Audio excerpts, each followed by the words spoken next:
सभी को हमारे प्रभु यीशु मसीह के नाम से सबको जय मसीह की। सब जीवित है? Yes. सब खुश है? Yes. Hallelujah, hallelujah, hallelujah. Hallelujah. परमेश्वर अच्छा है, हालेलुया, हमारे लिए परमेश्वर अच्छा है। हालेलुया। 2 महीने पहले अग्रा पीवाईसी लोग दिल्ली आए थे, है ना? और उस टाइम आप लोग ने हमको इनविटेशन दिया है, कभी कभी अग्रा में भी आ जाइए। पीवाईडी लोग का चाहत था वो, पर आज के दिन परमेश्वर ने हमको इतना सुंदर मौका दिया है।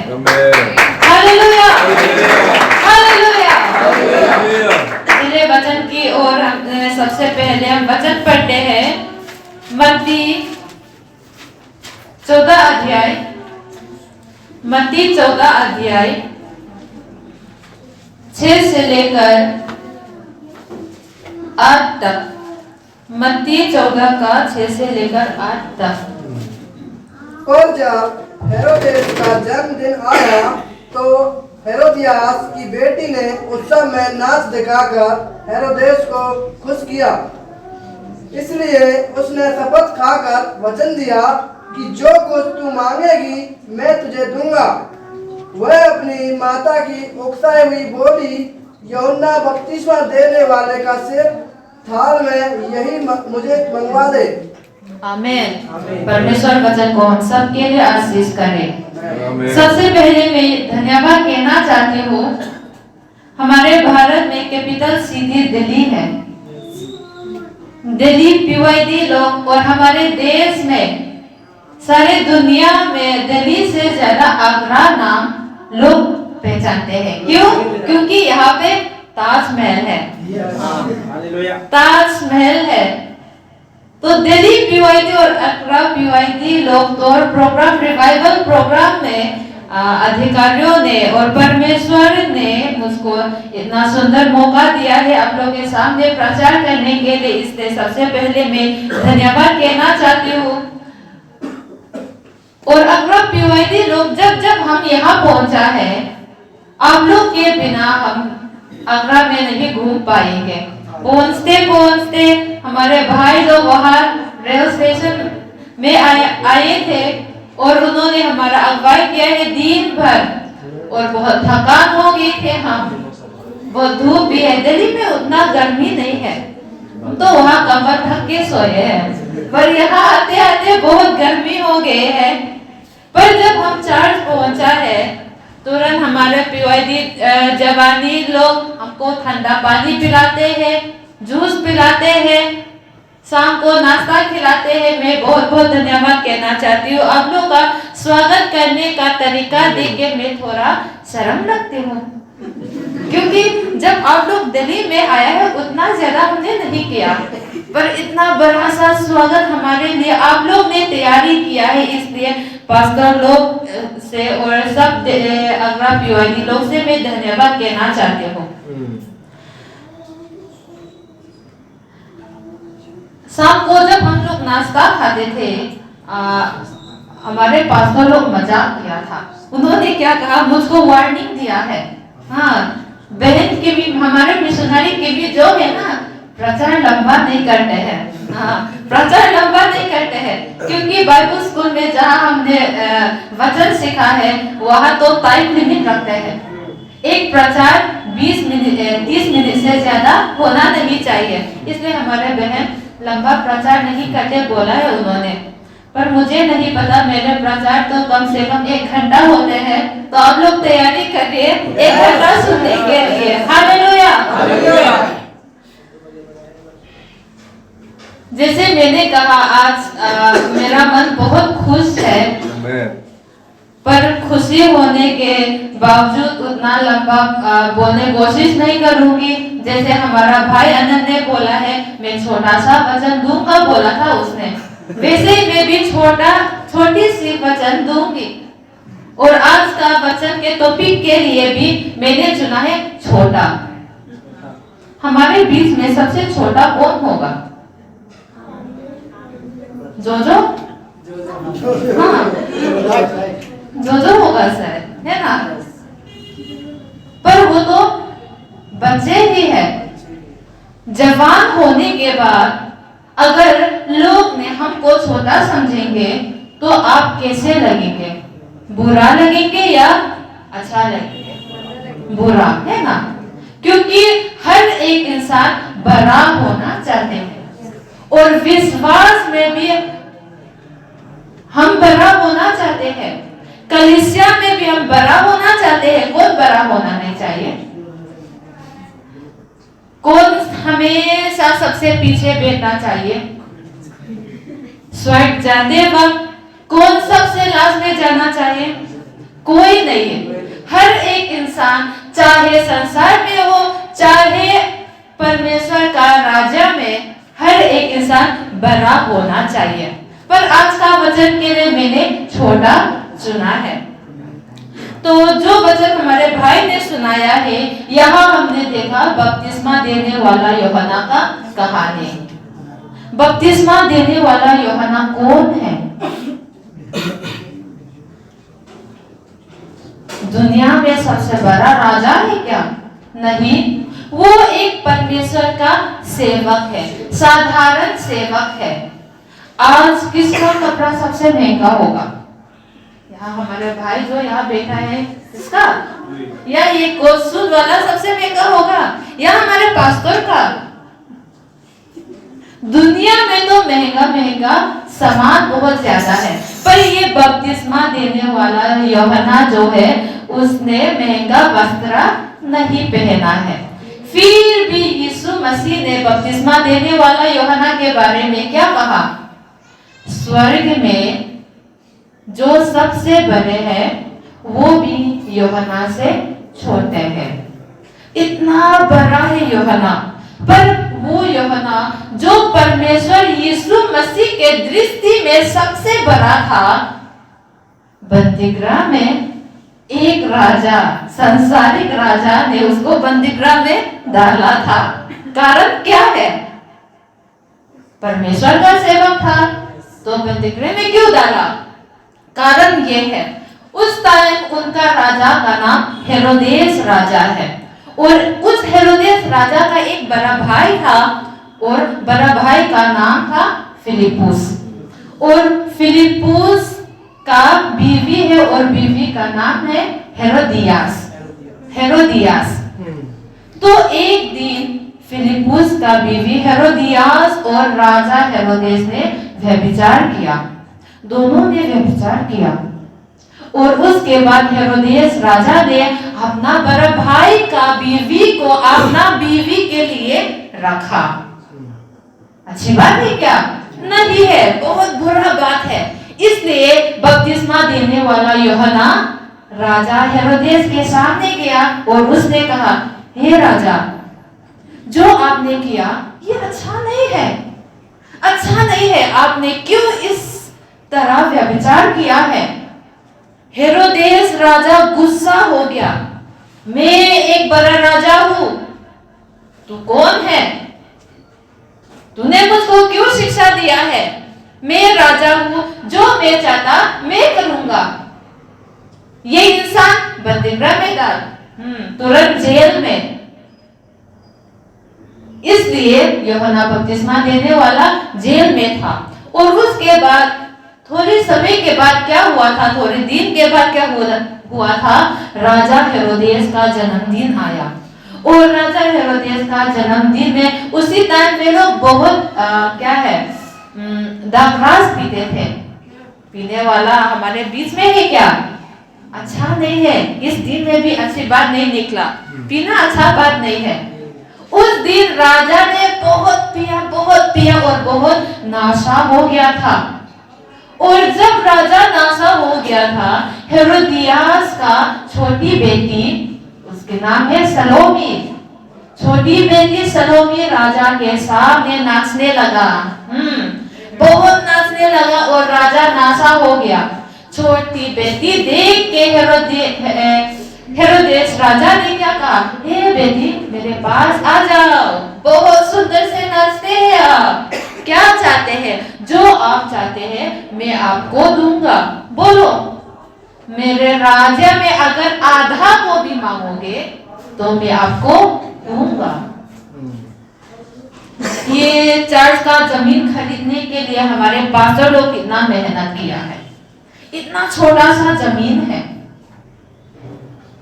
अगर प्रधानमंत्री मोदी साहब बोलेंगे आगरा का आधा शहर को यूपीसी कलेक्शन के लिए मैं दूंगा, तो आप लोग खुश रहेंगे क्या? खुश नहीं होंगे? कितने लोग खुश होंगे? सब लोग खुश होंगे, है ना? फ्री है, फ्री। हाँ, जो चाहते हैं मैं आपको दूंगा। अगर आधा राज्य को मांगोगे तो भी आधा राज्य को आपके लिए दूंगा। एक छोटा बच्चा है, क्या है, हमारे पास्टर का बेटी ग्लोरी। हाँ, ग्लोरी से अगर हमारे पास्टर जी बोलेंगे हे बेटी क्या चाहते हैं, छोटा बच्चा क्या कहेंगे? चॉकलेट चाहिए। चॉकलेट चाहिए। कौन जमीन मांगेंगे? कोई नहीं। चॉकलेट चाहिए, बर्बीडोल चाहिए, नया ड्रेस चाहिए। क्रिसमस के समय क्या करते हैं? मुझको भी सांता क्लॉज चाहिए। ऐसे है ना, बच्चा का मांगने का तरीका तो इस टाइप है। पर उसी दिन क्या हुआ था, वो छोटी बेटी सलोमी अपना माता हेरोदियास के पास गई और उसने माँ से पूछने लगा, हे मम्मी मैं क्या मांगू? राजा बोला जो चाहते मुझसे मांगो, मैं क्या मांगू? हेरोदियास ने क्या कहा? जिसने मेरे बारे में बुरा बोला है, मेरे व्यभिचारी के बारे में जिसने बुरा बोला है, यूहन्ना बपतिस्मा देने वाला का सर मांगो। छोटा बच्चा शिक्षा देने का तरीका है क्या ये? शिक्षा देने का तरीका भी हमें सावधान होना चाहिए, क्योंकि ज्यादातर माँ पिता के लिए है ये। पर जितना जवानी यहाँ बेटा एक दिन एक माँ पिता बनेंगे, है ना? भाई बहनों को भी हम शिक्षा दे सकते हैं। शिक्षा देने का तरीका हमें जांचना चाहिए, भला है या बुरा। तो जब हेरोदियास ने वो कहा, सलोमी राजा के पास गए और मांगने लगा और राजा ने तुरंत यूहन्ना बपतिस्मा देने वाला का सर दिया था। सर दिया मतलब यूहन्ना मर गया। तो आज मैं ये इसी छोटा वचन से मैं ये कहना चाहती हूँ, जैसे मैंने कहा शिक्षा देने का तरीका सही होना चाहिए। माँ ने उसकाने लगा और छोटी बेटी ने उस तरह किया। हमारे जीवन में आपने लोगों को कौन सी शिक्षा दिया है? लोगों को क्या चीज सिखाया है? क्या चीज मांगने के लिए बोले हैं? वो जांचना बहुत जरूरी है। पर आज हमारा टॉपिक क्या था? छोटा, है ना? उसी छोटा टॉपिक की ओर जाने से पहले मैं आप लोगों को एक और कहानी सुनाना चाहती हूँ। मत्ती 14 में ही है, पर हम नहीं पढ़ेंगे, ऐसे ही कहानी सुनाऊंगी। मत्ती 14 का 13 से इस कहानी हमने देखा है। जब यीशु मसीह रेगिस्तान में गया और वहां उसने शिक्षा देने लगा, बीमारों को चंगा किया और बहुत भीड़ आया है यीशु मसीह के पास। बहुत भीड़ आया। क्या चाहते हैं उन्होंने? चंगाई, है ना? आशीष। आज इतने ज्यादा लोग चर्च में क्यों इकट्ठा किया है? क्योंकि हमने परमेश्वर का आशीष चाहते हैं। उस टाइम में भी लोगों परमेश्वर यीशु मसीह के पास आया है आशीष मिलने के लिए, चंगाई पाने के लिए। और एक दिन क्या हुआ था? सांझ हो गया था, अंधेरा होने वाला था। यीशु मसीह ने कहा, इतना सारा भीड़ मेरे पास है, पर सब लोग भूख लग गए हैं। शाम को हम यहाँ पहुंचा है, तुरंत आप लोग ने हमको क्या खिलाया? चाउमीन खिलाया। बहुत अच्छा चाउमीन खिलाया। पर उस दिन यीशु मसीह ने कहा, ये भीड़ को खिलाओ। चेलों से कहा, ये भीड़ को खिलाओ। पर चेलों ने क्या कहा, इतना सारे लोग 5000 से ज्यादा, हम 15-14 लोग 16 लोग आया है। हाँ, वो भी सब पीवाईडी लोग यहाँ बिजी हो गए है ना। 15-20 लोग खिलाने भी थोड़ा मुश्किल है। तो उस टाइम चेलों ने 5000 से ज्यादा लोग के लिए कहाँ से भोजन मांगेंगे? अगर खरीदना है तो भी कहाँ से पैसा कहाँ से आएगा? तो उन्होंने बोलने लगा, हमारे पास कुछ नहीं है, हमारे पास कुछ नहीं है। पर उसके बाद क्या हुआ, एक चेला यीशु मसीह के पास आया और उसने बोलने लगा, हे प्रभु, हे स्वामी, हमारे बीच में एक छोटा लड़का है और उसके पास क्या है, 2 मछलियां और 5 रोटी है। मैं शॉर्टकट करूंगी।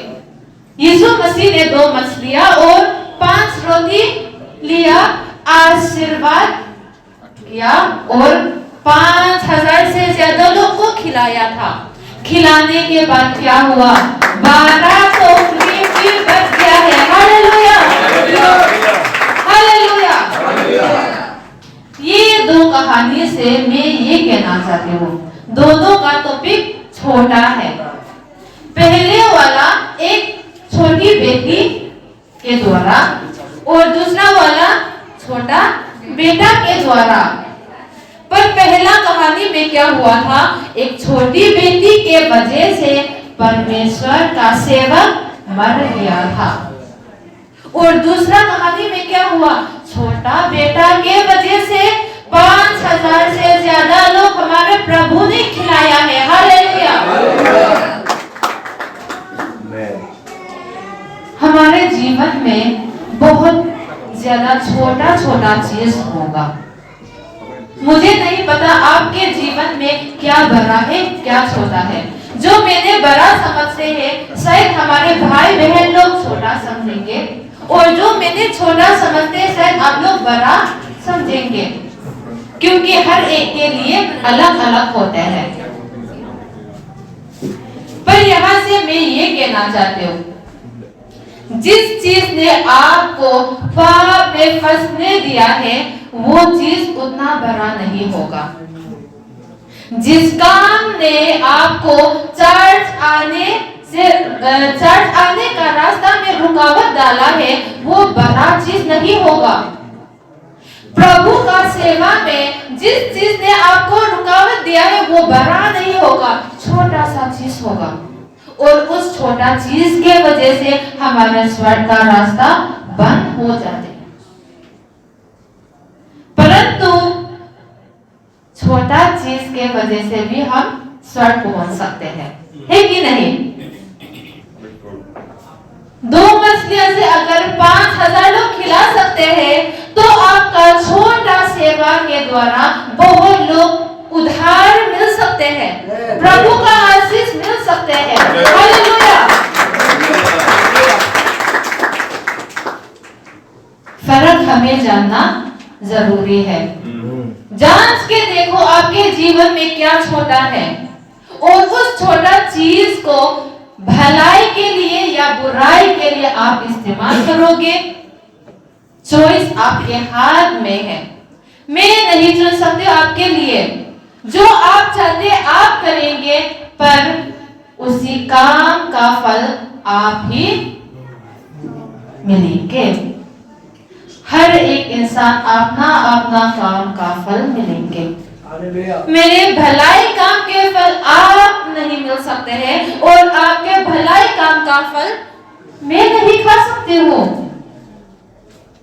यदि मैं बुरा करूं तो मेरे ऊपर बुरा ही आएगा, यदि मैं भला करूं मेरे ऊपर भला ही आएगा।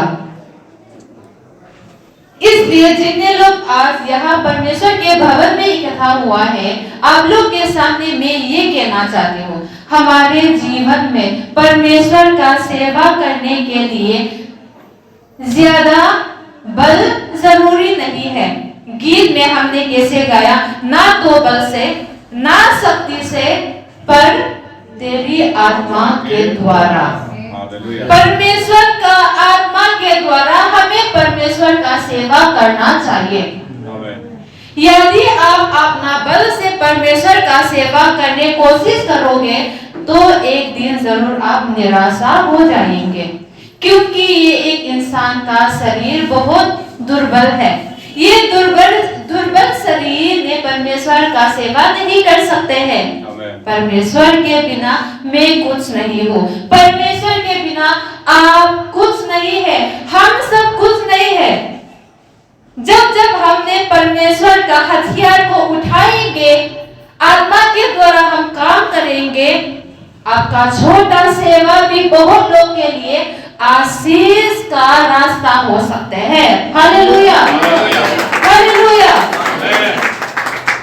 परमेश्वर का महिमा के लिए एक बार हालेलुया पुकारने के बाद आप सोच सकते हैं मेरा एक हालेलुया से क्या होगा, पर किनारे में जो बैठा है हालेलुया बोलने के लिए हिम्मत नहीं है, जब आपका हालेलुया सुनते हैं उनके मन में दिल में हिम्मत हो सकते हैं। आपका एक झूठ को आप सोच सकते हैं एक झूठ बोलने से क्या नुकसान है ना, पर एक विश्वासी का एक झूठ बोलने के बाद आप विश्वासियों के लिए क्या होगा, विश्वासियों ने भी इस तरह करते हैं तो मैं क्यों ना करूं, मसीह लोग ने भी इस तरह करते मैं क्यों ना करूं। पीवाईडी का लीडर है, ये भी चर्च नहीं जाते हैं, एक साधारण मेंबर हूं, मैं चर्च क्यों जाऊं, है कि नहीं। आप छोटा सोच सकते हैं मेरा चर्च जाने का क्या फायदा, मैं कुछ नहीं हूं, पर उसी छोटा काम के वजह से लोग पीछे हट सकते या लोग आगे बढ़ सकते हैं। इसलिए हमें चुनना चाहिए, आप सलोमी बनना चाहिए या वो छोटा बेटा बनना चाहिए, आप चुनिए। हर एक के पास चॉइस है। हमारे सामने परमेश्वर ने दो रास्ता रखा है और उसी रास्ता चुनने का काम हमारे हाथ में है। इसलिए आज ये मैसेज आप सब लोग के मन में लिख के रखिए। एक कान में सुनने के बाद दूसरी कान में निकलने मत देना, मन में लिखे मेरे छोटा काम के वजह से विश्वास से लोग हट सकते हैं और मेरे छोटा काम के वजह से ही आप विश्वासी परमेश्वर को देख सकते हैं, विश्वास में आ सकते हैं, मेरे काम के वजह से लोग आशीष पा सकते हैं। इसलिए चलिए हम कोशिश करेंगे, मेहनत भी करेंगे ताकि हमारा हर काम लोगों के लिए आशीष का रास्ता बन जाए, हमारे हर काम लोगों के लिए हटने का बहाना नहीं, आगे बढ़ने का बहाना बन जाए। हालेलुया। और अंत के लिए समय इतना ज्यादा नहीं लिया हूँ, अभी तक 1 घंटा भी नहीं हुआ है। अंत के लिए मैं ये कहना चाहती हूँ, ज्यादातर यहाँ जवानी लोग हैं, जवानी लोग हैं, हमें आगे बढ़ना चाहिए, है ना, हमें आगे बढ़ना चाहिए। और इसी आगे बढ़ने का रास्ता में आपके सामने बहुत बार रुकावट आते रहेंगे, और जैसे मैंने कहा वो रुकावट बड़ा चीज नहीं होगा। अभी फरवरी खत्म होने वाला है, फरवरी में भी इतना गर्मी हो गए है यहाँ आगरा में। जब मई होगा, जून आएगा, जून महीने में तो बहुत गर्मी होगा, तब परमेश्वर का सेवा करना उतना आसान नहीं होगा। बहाना, जैसे मैंने कहा, बहाना बड़ा नहीं होगा। आज बहुत गर्मी है, चर्च उतना बड़ा भी नहीं है, बैठने का जगह भी नहीं मिला, चलो मैं नहीं जाऊंगा। जब मैं पीवाईडी एक्टिविटी के लिए गई, वो भाई हमेशा मेरे बारे में इस टाइप बोला है, जाने का मन नहीं है। सही है कि नहीं? हाँ, मुझको अच्छा से जय मसीह भी नहीं किया, अच्छा से स्वागत भी नहीं किया। परमेश्वर के राज्य में, जैसे मैंने कहा, हर एक अपना अपना काम का फल मिलेंगे। चाहे लोग आपको अच्छा से स्वागत करें या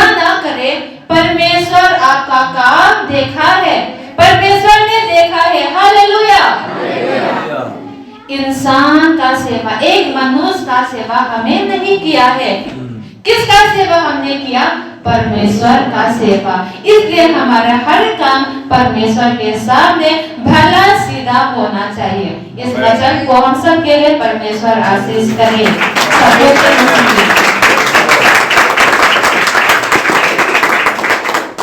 हालेलुया, हालेलुया। तो बहुत अच्छा वचन आज हमको सुनने को मिला कि हमारे जीवन में छोटा सा भी काम हमारे लिए बड़े आशीष लेके आ सकता है। हम मनुष्य